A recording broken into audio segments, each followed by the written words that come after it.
So hello everyone, welcome to the BEwell Talks. Today we got Seraina Steinemann, okay, and I've invited her along because she's a mindfulness coach, neuro system regulation. I see she does retreats, breath work, lots of things. So as we know, the BEwell journey is about having conversations to help other people along their way, whether it's professional or personal. The BEwell journey is inviting people like Sarah, like a guest speaker, co-host with me with this talk about bringing personal stories, but also professional expertise. So in this way, we actually share our journey, but we also try and help others move along on their paths. So today, as I say, we've got Sarah. We're going to be talking about mindfulness retreats, so the power of retreats. I just did a retreat recently, only 2 or 3 days ago. It was the first BEwell retreat, okay, so outdoors.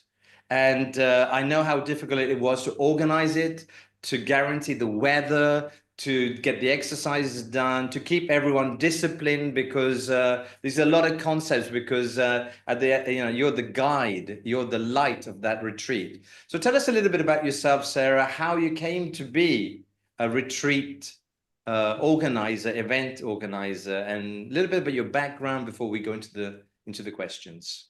Yes, thank you so much for having me. It's quite a work behind the retreat. It's not just like, yeah, we are now going there. It's like a lot of work behind the retreat, but I Yeah. love it. Yeah. Yeah. So how did you come to organizing retreats? I mean, what is the background? What led you to do that? Well, I studied actually marketing and economics, but actually my background was always, or I always wanted to do something with traveling, like with tourism. I also took the decision to go and study that when I was in Mexico. I was living there for like 1 year, and then I was like, I want to do something. I want to work in a hotel, or just like being like having guests, like welcoming guests, like treating guests in a way that they we just spoke about it, like feel good, feel seen, and yeah, I just love that. So yeah, I studied marketing, and then I had some other jobs, but there was always in my mind like, let's go, let's do the retreats. And yeah, it's what I really love to do. It's really one of my passions. So I mean, organizing a retreat. Okay, let's look at it from the basics. I mean, if someone's watching this video, where do they start? I mean, how do you start organizing a retreat? And how does someone actually get there? I mean, do they have a community? Do they first build a community? Do they just have something that they want to share? How do they bring the right people? Tell us a little bit about this. Yeah, in my case, it was really like the first retreat I did. It was together with a friend here in the mountains in Switzerland. I'm based in Switzerland now. And we didn't have a community. We had friends. We didn't have a community. We just started a few months ago, like the Instagram channel, but there was nothing like professional. We did some posts, and then we decided just like, yeah, let's rent a house and let's cook, do yoga, organize just everything by ourselves, like really low, like let's say cheaper version of retreats I'm doing now, but with more work, to be honest. And yeah, and then we just invited everyone, we spread it, we send it to friends, and yeah, it was successful. At the end, I think we had like 6 participants. But of course, like it was a few years ago, and I think retreats were not yet so, yeah, so common like now. Now you have the competition is very high. So now it's different. Now I would recommend for sure to have already some community, or you're very good connected. Like some people are just good connected. And to build first a community, and always like check the cancellation policy with the hotel, wherever, because yeah, there is still the risk, like even for myself, still the risk that sometimes the retreat is not working out because I don't know, because it's not the right time, because you don't feel so safe to talk about it or whatever. So yeah, that's for sure. Like, yeah. What do you mean? Yeah, I mean, let's start with the word retreat. Yeah.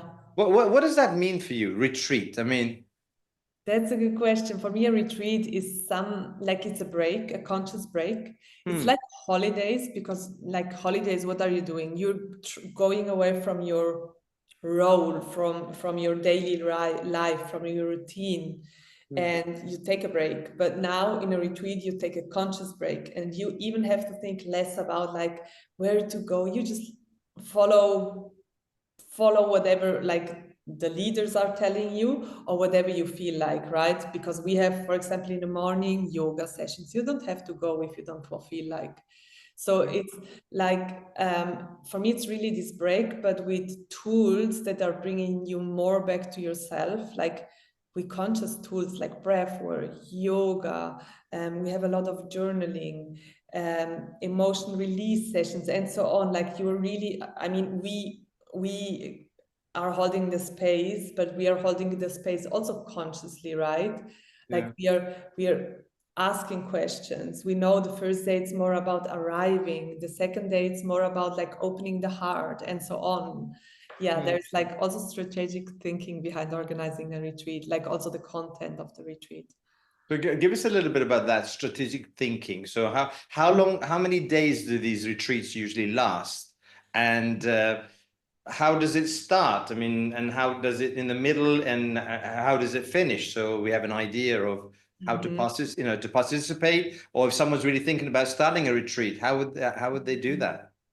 Yeah, in our case, it's most of the time like 4 to 6 days retreats, which I think is a good.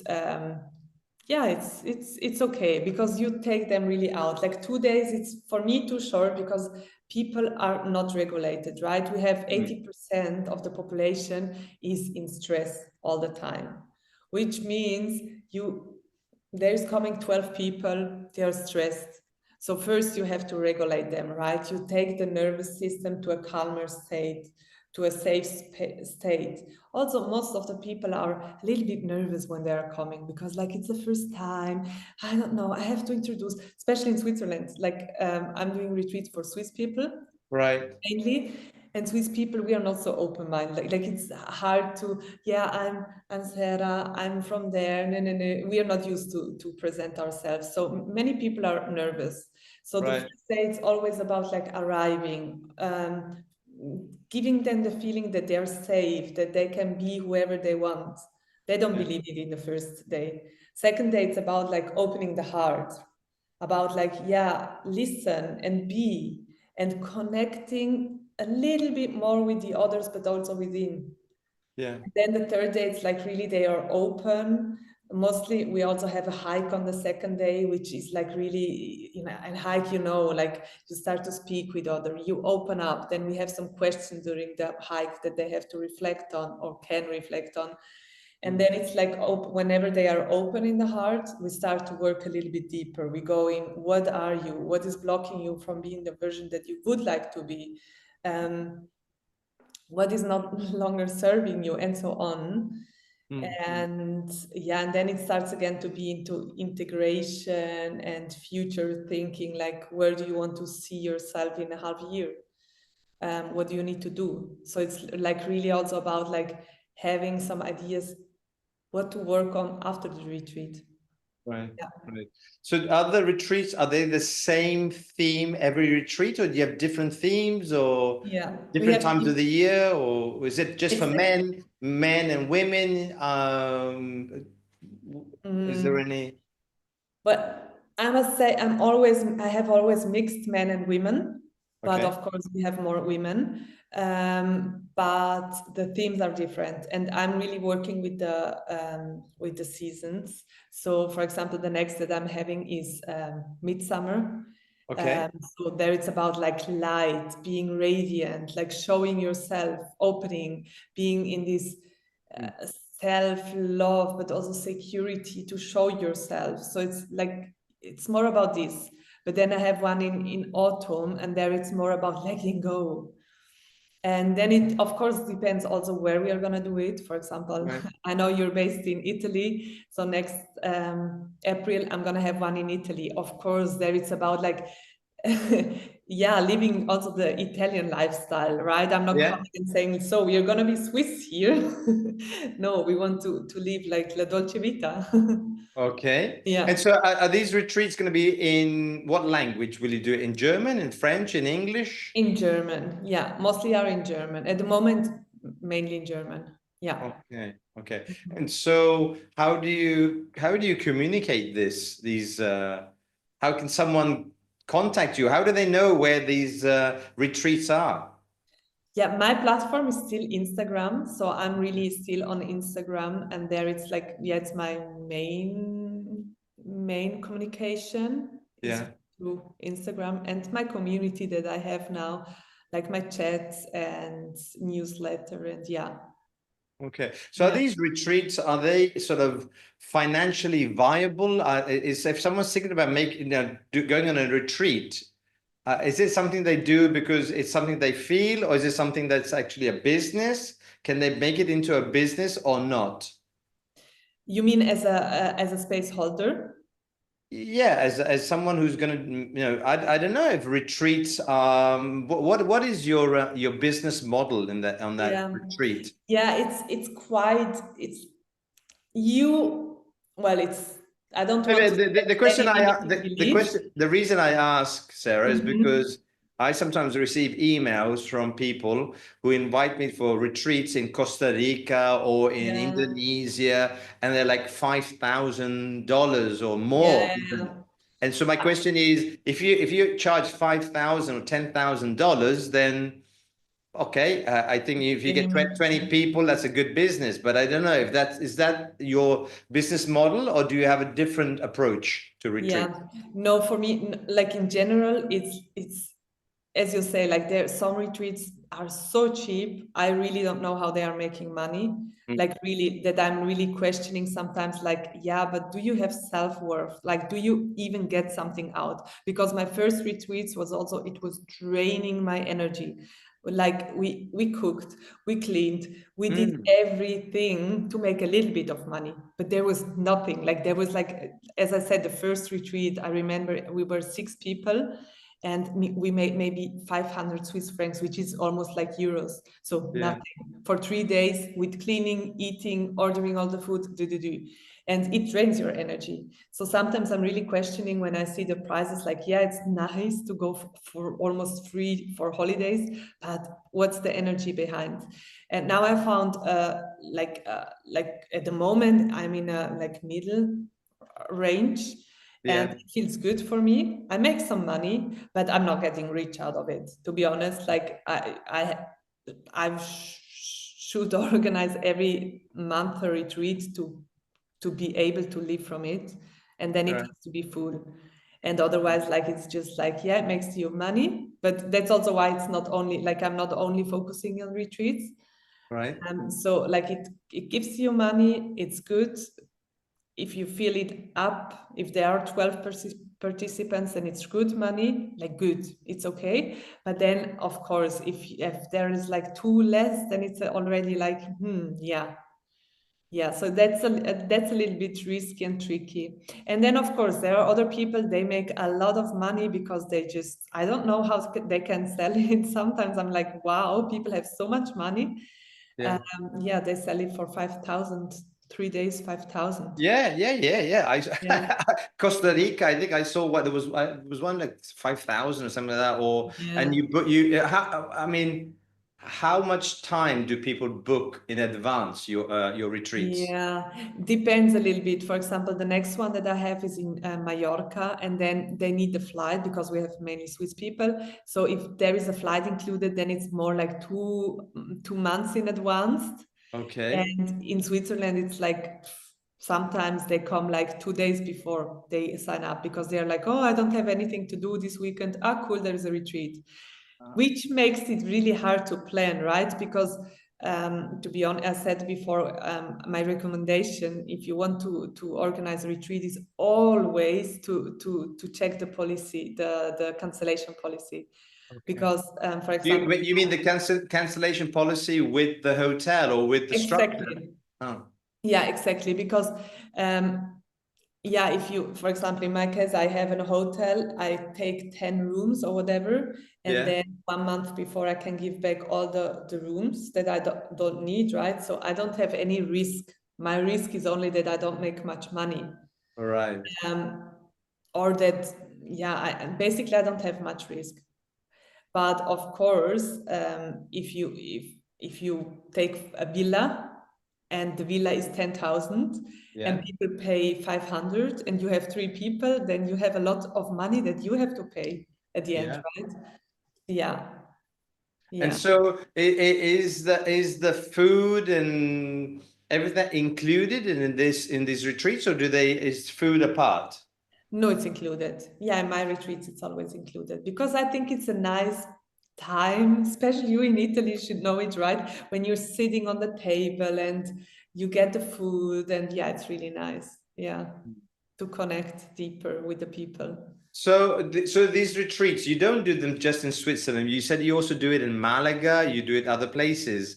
So what is the theme? What is the motivation behind doing it in different countries?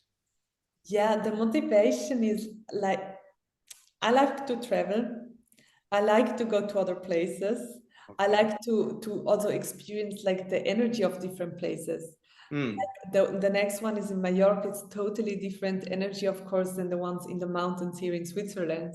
yeah. It's totally different. And I like to organize together with the energy of the place, like these retreats. Like it's just what makes me happy. Would be bored if everything would be just here or just there. And it doesn't matter where it is. It could be the most beautiful place. At the moment, I'm like more like I like to travel from one place to the other. Yeah. So you're going to do this retreat in Mallorca, in Hmm. Spain. You're going to Yeah. be taking people from Switzerland to Spain. Yeah. So Yes. that's a very niche market, isn't it?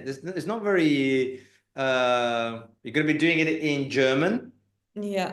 So it's very niche. How many people can you take to fly from Switzerland to Mallorca, speak in German? It's like how Yeah. what made you go down that road there? Because I mean, if you did it in English, maybe Yeah. you could open it to Spanish people. Yeah, of course. Yeah. I don't know, like my first retreat after COVID that I did was with a partner, and she's living in Mallorca. She's from Switzerland. And we just spoke about it, and we were like, yeah, but it's nice to have just German speaking people, because then you can do it in your mother language, which is nice. And second, also, which I see now, they connect, like many people are from here, from Zurich. They connect their friends now, and this gives me so much to see the people, like the connection, the beautiful connections that they have. People that were a little bit feeling alone or lost here, and now they're together. Like, and I don't say lost in a way like, yeah, they have friends, but it's just beautiful to see how like like the retreat community is based somehow here in Switzerland. Yeah, it's really beautiful. So what kind of competition or what kind of other offers are there in Switzerland, in Zurich for retreats? Yeah, we have some, and mostly are yoga teachers. Mm, Every yoga teacher has now, you know, yeah, retreats, is offering retreats. okay. Um, and yeah, and then we have some other companies that are doing some similar stuff, but more pricey. Yeah, more pricey. So what's the difference? Why should I come to your retreat? Because we have the most beautiful accommodations. Okay. And we really think something about how the schedule is looking, because it's something that I see sometimes it's not very Yeah, it's like, yeah, I just like our schedule because it's like we work with breath work, we have yoga, we have some workshops, like there is a lot of different modalities that we invite Mm, into the retreats. mm. And yeah, and I think the prices are super fair as well. And everyone is welcome, like really everyone is welcome. So in this action-packed day, it seems like yoga and breath work, and there's a Mm, lot. yeah, Um, are there any moments where there are silence? Do you do any silent work, yeah. or is it just all together all day long? How like a day? How is the day No, structured? no, it's like in my retreats, they always start with the optional silent meditation. Then we go into a yoga or Pilates or whatever, and then like something more active. And then we have breakfast, and then they have mostly, um, yeah, the whole day for themselves, like to be in the sauna in the winter time, to Yeah. go for ice baths, to go for hikes or whatever they want, reading at the beach or whatever. And then we have in the evening again something, sometimes before dinner, and then some evening session. And every day is has a theme. So we always have also some reflection questions, some questions that they can answer for themselves whenever they are at the beach, whenever they Mhm. are hiking or whatever. Yeah. And yeah, and then we So, speak like mostly in the evening a little bit about that. Yeah. so do you spend the day with them, or just at the beginning, then they're free, and then they come back? How much time do you It spend? always depends a bit, like because of course, like we as space holders, we sometimes have like to prepare the other one, the other session. I remember the last retreat that I had, I was like during the breaks, I was cooking, like doing the cacao for the cacao ceremony. So there was actually no break. But sometimes if I have time, for example, in Mallorca, there we are two space holders, so it's a little bit more, you have a little bit more time. Then I spend so much time with them at the pool speaking. If I feel like, if it feels good, then I'm with them there. Yeah. So the people who come along to the retreats, Sarah, what are they looking for, or what are they? What is it? I mean, Mhm. what are they looking for? How did they come to you? I mean, what attracts them to you? Well, there is one big part of people that have holidays and they don't want to travel alone. That's really like one, or it's always like half of the people are like this, or like friends, and they are like, yeah, we traveled together but we didn't want just to travel, so we wanted to do some yoga, for example. Ah, And they come. And also like many mothers that say like, I need a break, like I really need a break, like I'm exhausted, like always being mother, always being in this role that I said before, like people are coming from roles, I'm the good worker, I'm the good wife, I'm the sensitive girlfriend or whatever, and they yeah. have some thing to think about. And yeah, I think half of them also expect just to relax, just to come, to be, to not think anything. They want to eat good and do some yoga, some meditation, some breath work. That's it. Regulate their nervous system. And the others are really coming and they have like something happened in their lives. They have some Mm. changes. They broke up. They are changing job and they really want to take this conscious break to think about it, to reflect on it, to reflect on how to work on that. Yeah. Do you also give one-on-one sessions with people? In the retreats, we started to do that at the Hmm. beginning, but to be honest, like the energy, like I don't have so much energy that I can also like offer one-on-ones. I offer them, I'm always open afterwards to have one-on-one sessions and Hmm. always open for a chat, but like, yeah, it's just like too much. I know some people are doing it, but for me, it's just too much. I need some time Yeah, to. yeah, I was on a silent retreat, and then at the end they have these half an hour sessions where you can go and do a Mhm. one-on-one. Yeah, yeah. I don't know. So when people come to you, is there some sort of like an assessment or something that you do at the beginning? So when they come to you, do you know their background, what they're looking for, why they came to you? Do you ask any of those questions? No. No, mostly really not. They're just coming, and it's always a surprise because you're always at the beginning, it's always this tension like who's coming? Oh, and then you're in the hotel, and then is this maybe someone that is coming to the retreat or this one? And then you start to think like, oh my gosh, and I don't know. So you basically never know who is coming, which is also beautiful. And at the end, it's always like trust the energy, because at the end, people that are like, we come together to this certain moment because somehow we walk each other home. Yeah. It's always like it's just matching. Hmm. It's just matching, like all the people that are there for the retreat. Yeah. Have you thought about actually expanding this? I mean, these it seems a bit limited, like 6 people or 12 people.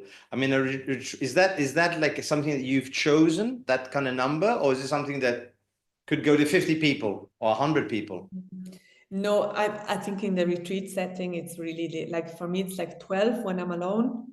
I Hmm. mean, alone means always that some people are coming from the outside. Someone is doing sound healing, then going again. But I lead like the main part.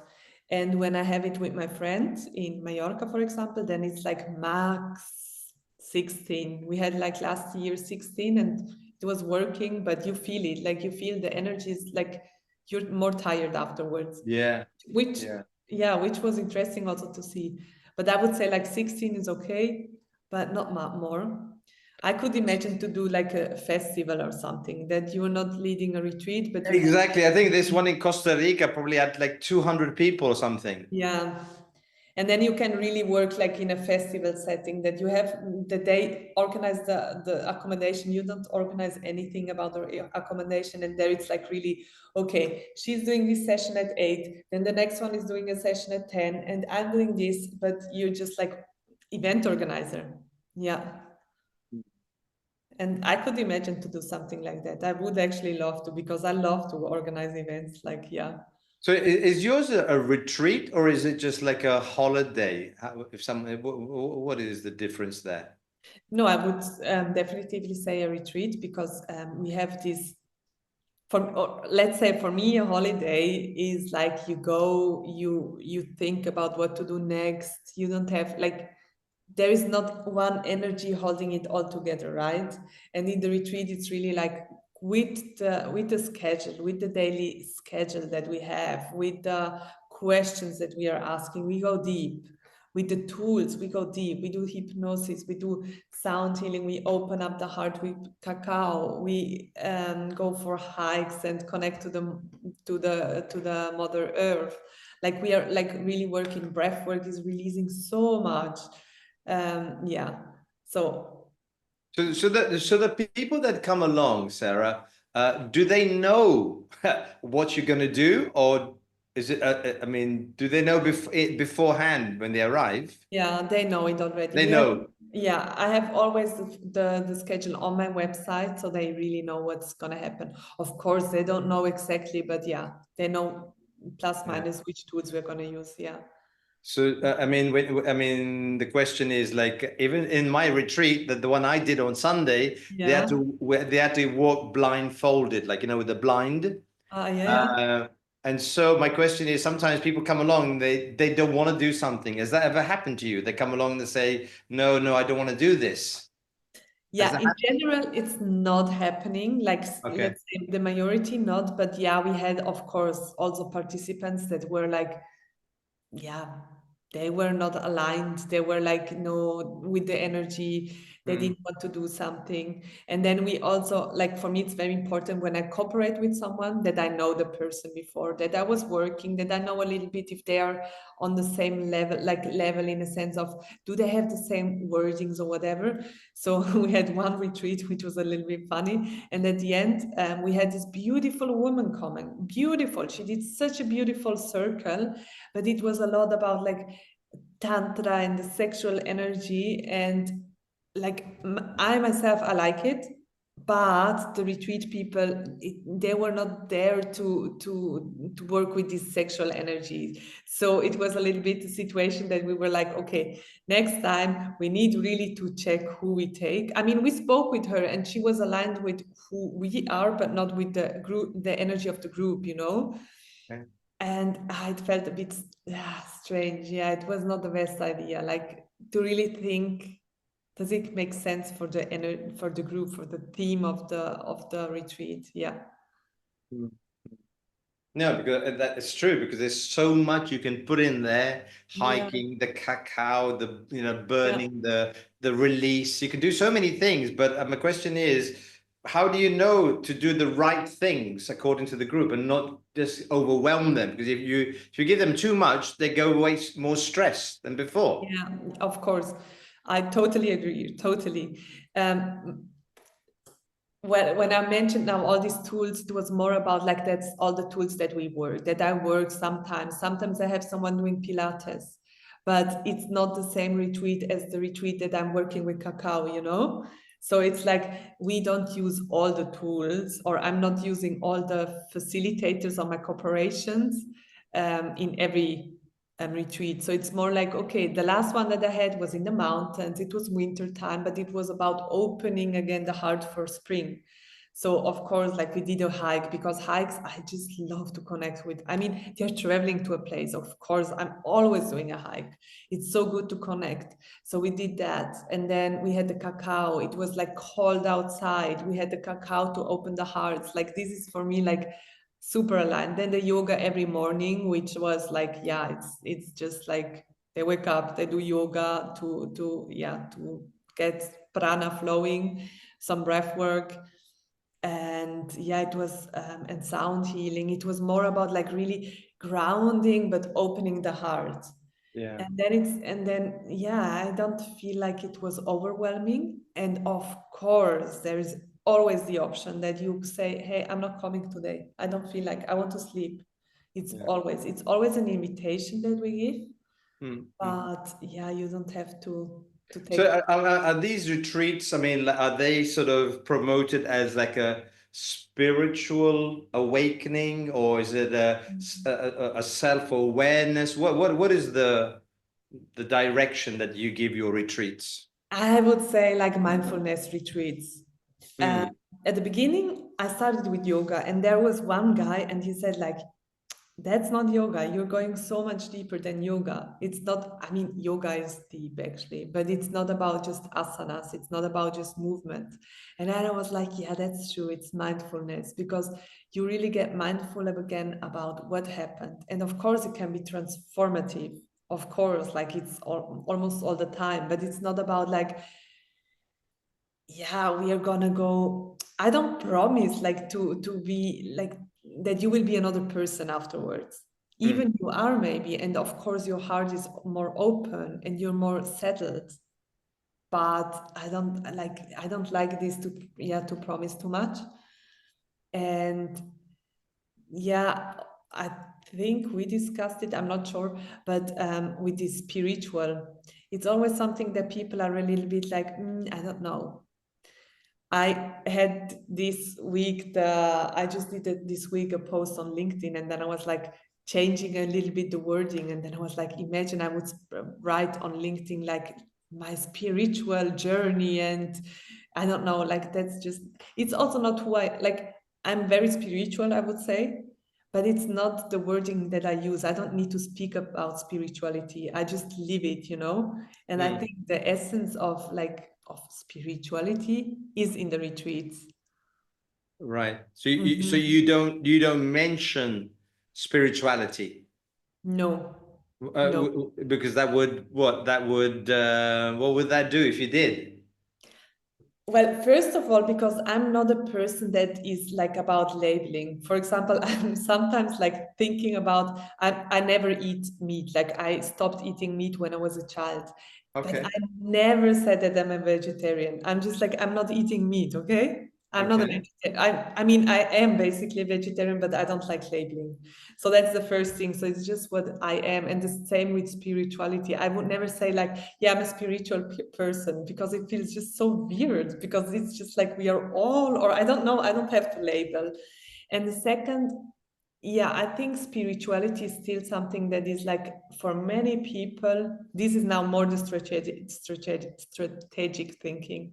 Spirituality is still something that many people are afraid of, or feel like, I don't know, then we are just like hugging each other, and I don't know, like this old spirituality that many people still have in mind. I know Yeah. that many people are nowadays open, but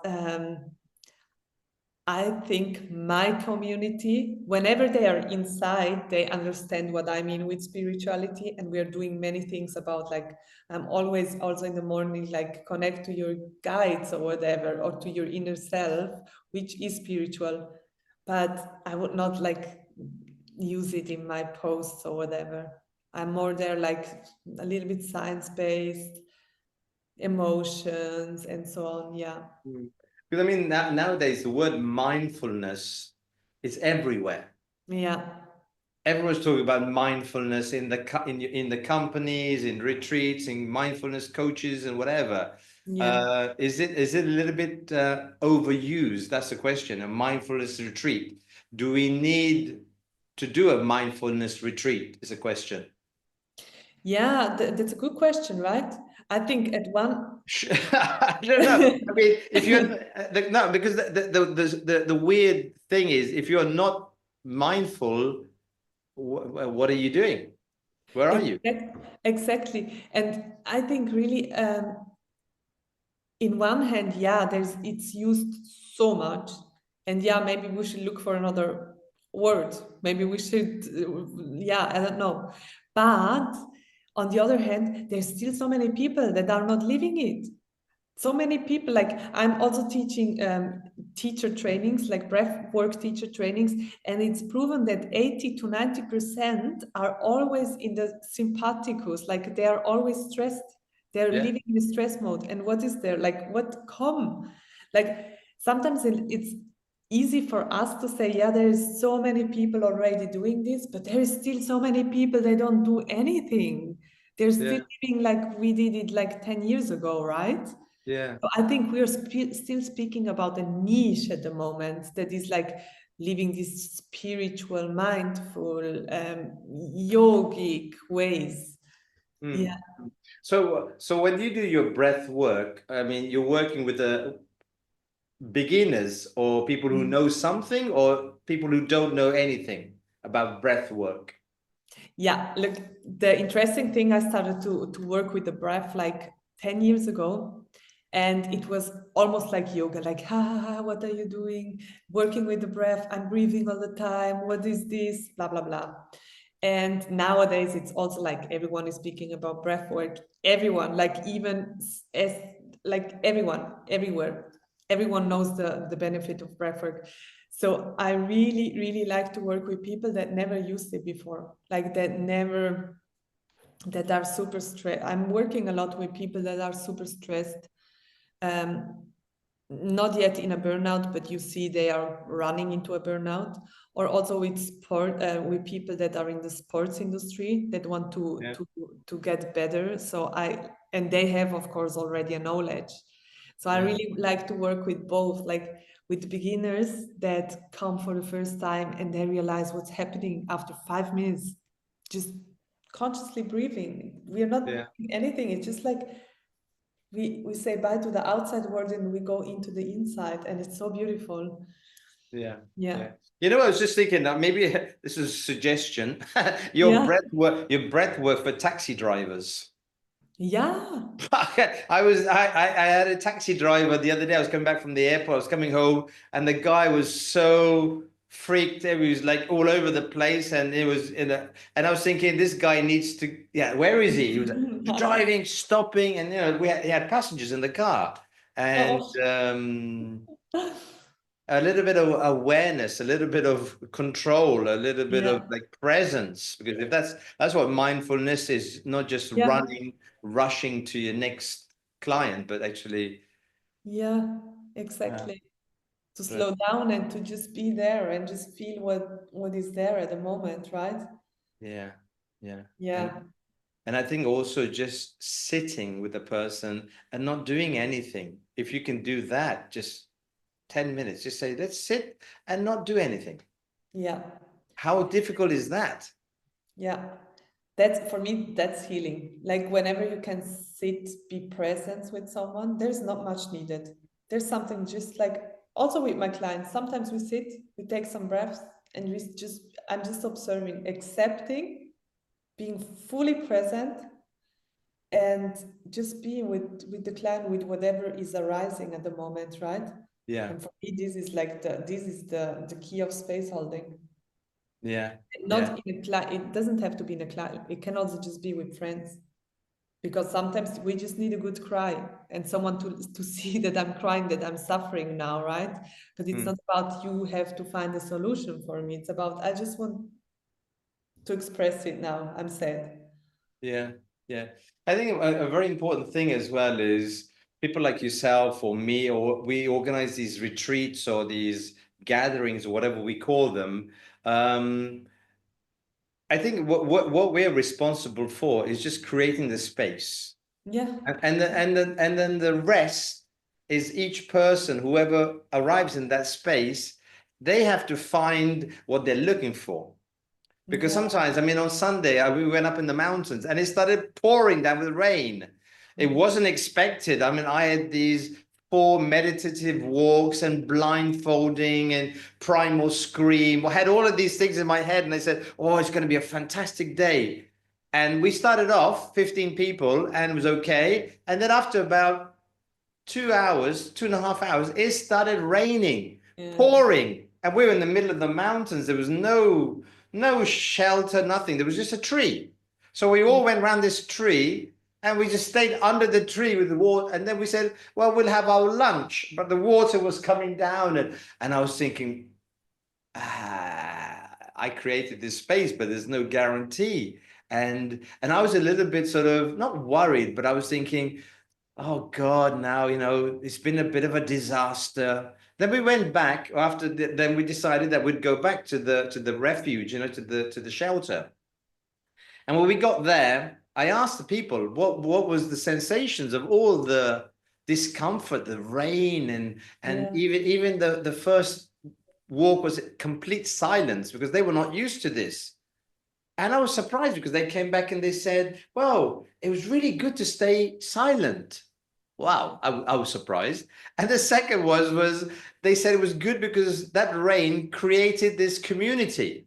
Because yeah, before they were just walking, and then the rain brought us together under the tree, and each one was there with their difficulty because they were cold, they were wet, and yeah, that's what it did. I didn't do anything. We didn't, we don't do anything. We create that space, and then yeah. people take what they want, what they need.